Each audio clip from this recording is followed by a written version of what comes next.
আসসালামু আলাইকুম। দেখেন ভাই, কুয়াশার অবস্থা। টঙ্গী তো এরকম ঠান্ডা নাই বললেই চলে, ঠান্ডা নাই বললেই চলে। এখানে ঠান্ডার অবস্থা দেখছেন?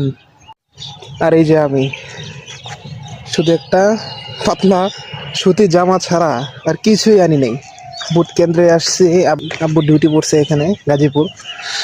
তো এতটা ঠান্ডা বলার বাহিরে, কিন্তু মানে রাতে ঠান্ডা ছিল না, কিন্তু ফজরের সময় ওঠার পরে ওযু করার পরে যখন মাদ্রাসা থেকে বের হইলাম বাহিরে মসজিদে যাওয়ার জন্য, আমি দেখি আমার শরীর যে পরিমাণ কম্পন তৈরি হয়ে গিয়েছে যে আমি নিজেকে আর রাখতে পারতেছি না শীতের কারণে।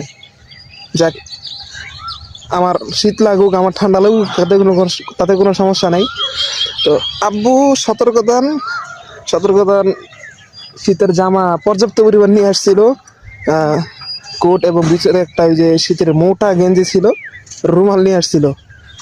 তো যার কারণে আব্বুর শীতটা কভার করতে পারছে। কিন্তু আমার অবস্থা দেখেন, এই যে হাঁটতেছি আমার মনে হইতেছে আমার মানে দাঁত বেড়ে বেরিয়ে করতেছে। একটা বাজে অবস্থা, শীতের একটা বাজে অবস্থা এর মধ্যে পড়ে গেছে।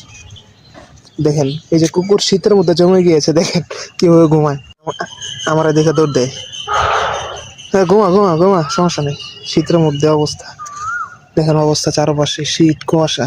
এখন তো হালকা কমে গিয়েছে, কিন্তু ফজরের সময় যে একটা অবস্থা ছিল শীতের, নাজেহাল অবস্থা ছিল।